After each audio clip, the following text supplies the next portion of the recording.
बादल छटने लगे थे। दलितों के लिए वह सूर्य थे डॉक्टर B.R. अम्बेडकर। आइए अब हम डॉक्टर B.R. अम्बेडकर की जीवन की एक महत्वपूर्ण घटना पर आते हैं। वह घटना महाड़ पर एक मार्च थी। इसका मूल S.K. बोले द्वारा बॉम्बे विधान परिषद के महत्वपूर्ण प्रस्ताव में था और इसे बॉम्बे सरकार ने अपना लिया था। 1923 में पारित और 1926 में थोड़े बदलाव के साथ पुनः पुष्टि किए गए बोले प्रस्ताव के अनुसरण में महाड़ नगर पालिका ने चावदार तालाब को अछूतों के लिए खोल दिया था। हालांकि नगर पालिका का प्रस्ताव एकमात्र इशारा ही रहा, क्योंकि अछूतों ने सवर्ण हिंदुओं की शत्रुता के कारण अपने अधिकार का प्रयोग नहीं किया था। इसलिए कोलाबा जिला दलित वर्गों द्वारा 19 और 20 मार्च 1927 को महाड़ में एक सम्मेलन आयोजित करने का निर्णय लिया गया। सम्मेलन की व्यवस्था सुरेंद्रनाथ टिपनिस, सूबेदार सावरकर और अनंतराव चित्रे ने की थी। अरे बहन, बच्चों को नहीं लाई? मेरे बच्चे रोते हुए आए। 3-3 दिन का खाना लाई हूँ। मैं भी खाना बांध के लाई हूँ। अब हम भी सर उठाकर जी सकेंगे। मैं 40 रुपए का पानी खरीदा है। बाबूजी को बड़ी तकलीफ हुई है। भाइयों और बहनों, पिछले 2 महीनों से हम लोग इस सम्मेलन की व्यवस्था कर रहे हैं। आज ये देख के उम्मीद जग रही है कि अब हम न्याय के खिलाफ आवाज़ और बुलंद कर सकते हैं। हमारे परिषद के जनप्रतिनिधियों ने गुजरात और महाराष्ट्र के अलग अलग गांवों में जाकर दलितों और पिछड़े वर्ग के लोगों को जागृत करने का काम किया है, जिसके परिणाम स्वरूप आज आप 10,000 से अधिक लोग यहाँ इकट्ठे हुए हैं। भाई और बहनों, मुझे आप लोगों को देखकर जितनी खुशी हो रही है उतना ही दुख। खुशी इस असामान्य जन भागीदारी की और दुख कि हमें एक ऐसे मुद्दे के लिए लड़ना पड़ रहा है जो मानवीय मूल अधिकार है। आज मैं देख रहा हूं दूर दूर से 15 वर्ष के लड़कों से लेकर 70 वर्ष के बूढ़े लोग अपने कंधे पर रोटी के टुकड़े लटकाए सैकड़ों मीलों से ज्यादा की दूरी तय करके यहां पहुंच रहे हैं, जो कि बहुत ही सराहनीय है।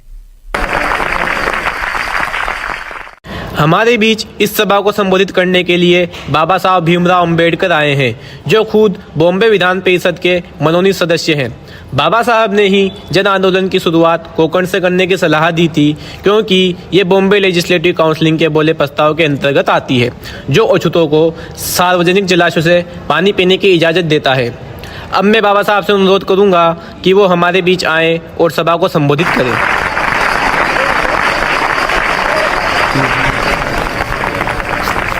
भाइयों और बहनों, मुझे इस परिषद का अध्यक्ष बनाकर आपने जो सम्मान दिया है, मैं उसका आभारी हूं। यह जगह मेरी यादों में बसी है। मैंने अपना पहला अक्षर दापोली में ही पढ़ा। वैसे भी जहां अपना बचपन बीता हो, उस जगह से आकर्षण और लगाव तो हो ही जाता है। यदि जाति हिंदुओं ने टैंक का उपयोग करने के दलित वर्गों के अधिकारों को स्वीकार कर लिया होता तो यह सत्याग्रह आवश्यक नहीं होता। दुर्भाग्य से इस स्थान पर जाति हिंदू अपने रवैये में अड़ियल हैं और सार्वजनिक टैंक का उपयोग करने के लिए इनकार करते हैं। चावदार तालाब, जो मुसलमानों और अन्य गैर हिंदू सहित सभी जातियों के लिए खुला है, लेकिन जहां अछूत हिंदू जो हिंदू देवी देवताओं की पूजा करते हैं, सदियों से उसी हिंदू धर्म से जुड़े हुए हैं, उन्हें प्यास से गला सूखने के बावजूद पानी की एक बूंद भी पीने की अनुमति नहीं है। स्थिति की विडंबना यह है कि हमारे भेड़ बकरियों को जाने की अनुमति है, पर हम जो उन मवेशियों के मालिक हैं, जो अन्य लोगों की तरह ही अच्छे इंसान हैं, टैंक में जाने से हमें मना किया जाता है। हम सदियों से नाइंसाफी बर्दाश्त करते आए हैं। इसीलिए जब तक हम खुद को शुद्धिकरण की 3 स्तरीय प्रक्रिया से नहीं गुजारेंगे, तब तक कोई स्थायी प्रगति हासिल नहीं की जा सकती है। हमें अपने व्यवहार के सामान्य लहजे में सुधार करना चाहिए, अपने आचरण को फिर से सही करना चाहिए और अपने विचारों को फिर से जीवंत करना चाहिए। शिक्षित बने, संघर्ष करें और खुद को संगठित करें। अपने ऊपर भरोसा कीजिए और साफ सुथरे रहिए। मैं चाहता हूं कि आप यह संकल्प करें कि आप आज से सड़ा गला मांस नहीं खाएंगे। फेंके हुए झूठे टुकड़ों को खाना तो क्या, छूना तक पसंद नहीं करेंगे। यही सही समय है जब हम अपने मन से अपने बीच के ऊंच नीच के विचारों को जड़ से उखाड़ फेंकें। हम आत्म उन्नति तभी प्राप्त कर सकेंगे जब हम आत्म सहायता सीखेंगे, आत्म सम्मान पुनः प्राप्त करेंगे और आत्म ज्ञान प्राप्त करेंगे। वैसे भी माता पिता और जानवरों के बीच कोई अंतर नहीं रहेगा यदि वह अपने बच्चों को अपने से बेहतर स्थिति में नहीं देखना चाहेंगे। महाड़ के अछूतों को पीने का पानी बड़ी मुश्किल से मिलता है। उनकी समस्या दूर करने के लिए बोले प्रस्ताव के अंतर्गत 1923 में ही सरकार ने तालाब को जनता के लिए खोला है, पर सवर्ण हिंदुओं के डर के कारण महाड़ के अछूत आज भी वहां पानी नहीं पीते। इसीलिए आज हम सर चौदार तालाब चलें और पानी पिएं, जो कि हमारा कानूनी हक है। चलो चौदार तालाब, तदनुसार प्रतिनिधियों ने टैंक से पानी लेने के अपने अधिकार का दावा करने के लिए एक समूह में चावदार टैंक की ओर शांतिपूर्ण मार्च करना शुरू कर दिया। और अब वह महत्वपूर्ण घटना घटित हो रही थी जो अपने परिमाण में महान और अपने परिणामों में दूरगामी थी। अब डॉक्टर अंबेडकर स्वयं तालाब के किनारे खड़े थे, प्रबुद्ध लोगों के बीच प्रबुद्ध, पृथ्वी पर किसी भी विद्वान व्यक्ति के बराबर महान आकांक्षाओं वाला एक हिंदू, फिर भी अपने जन्म और आस्था की भूमि हिंदुस्तान में किसी सार्वजनिक जल स्रोत से पानी लेने में भी असमर्थ थे।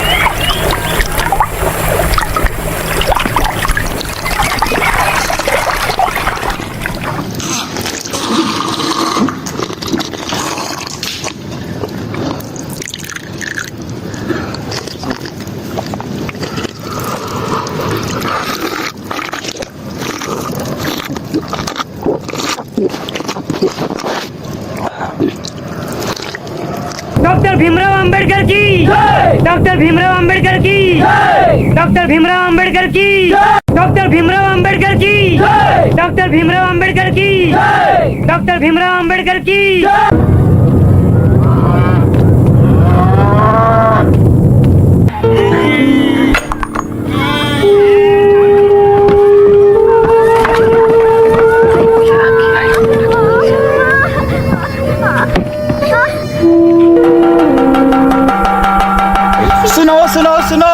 अछूतों ने तालाब को गंदा कर दिया है, अब वो वीरेश्वर मंदिर की तरफ जा रहे हैं। सुनो सुनो सुनो, अछूतों ने तालाब को गंदा कर दिया है, अब वो वीरेश्वर मंदिर की तरफ जा रहे हैं।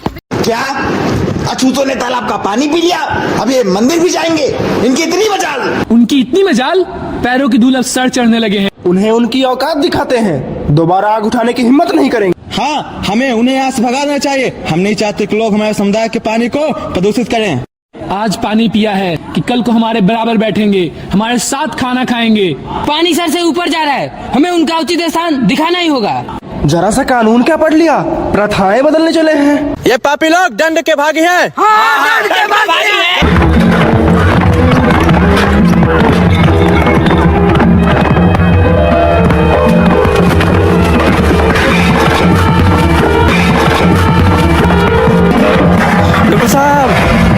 डॉक्टर साहब, दंगा हो गया। क्या कहा? दंगा? हाँ, दंगा। उनके हाथों में लाठियां है और वो हमारे लोगों को बहुत बेरहमी से पीट रहे हैं। भगदड़ मची हुई है, कुछ समझ नहीं आ रहा। आप चल के रोकिए उन्हें। अरे ये क्या किया है इन लोगों ने? उठाओ, इसकी सहायता करो। हे राम, कितनी बेरहमी से मारा है इन्होंने, तो औरतों और बच्चों को भी नहीं छोड़ा। कितना अमानवीय, क्रूर और कायरतापूर्ण कार्य किया है। यह अत्याचारियों के अहंकार की नीचता को उजागर करता है। हाँ बिल्कुल, आज तो उन्होंने हद ही पार कर दी है। यह इंसानियत ही भूल गए हैं। जाति धर्म के नाम पर अंधे हो गए हैं क्या? आप हमें बस आज्ञा दीजिए, हम इनसे कम है क्या?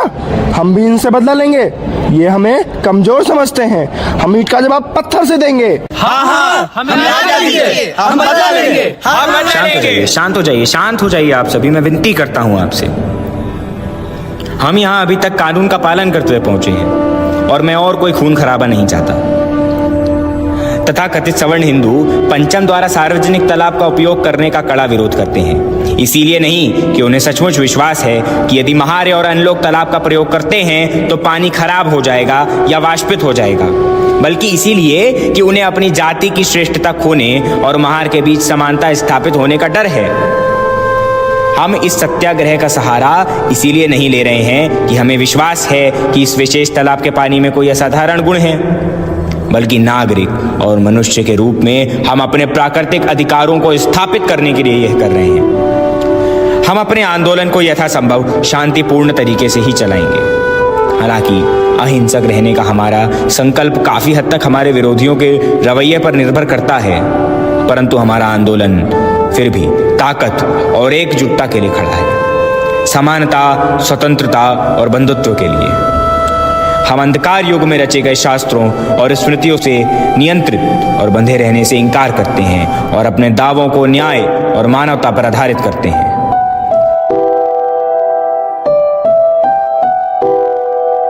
महान आंदोलन एक ऐसा आंदोलन है जिसका उद्देश्य न केवल दलितों की अक्षमताओं को दूर करना है, बल्कि एक सामाजिक क्रांति लाना भी है। एक ऐसी क्रांति जो जाति के सभी मानव निर्मित अवरोधों को हटा देगी, सभी को सर्वोच्च पद तक पहुंचने के समान अवसर प्रदान करके और नागरिक अधिकारों के संबंध में मनुष्य और मनुष्य के बीच कोई भेद न करके।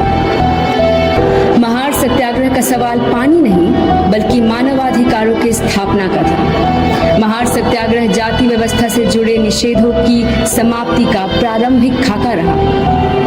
महार सत्याग्रह दलितों की अस्मिता एवं पहचान की पुनर्स्थापना का पहला पड़ाव था। महार सत्याग्रह जल न्याय के लिए भारत का पहला आंदोलन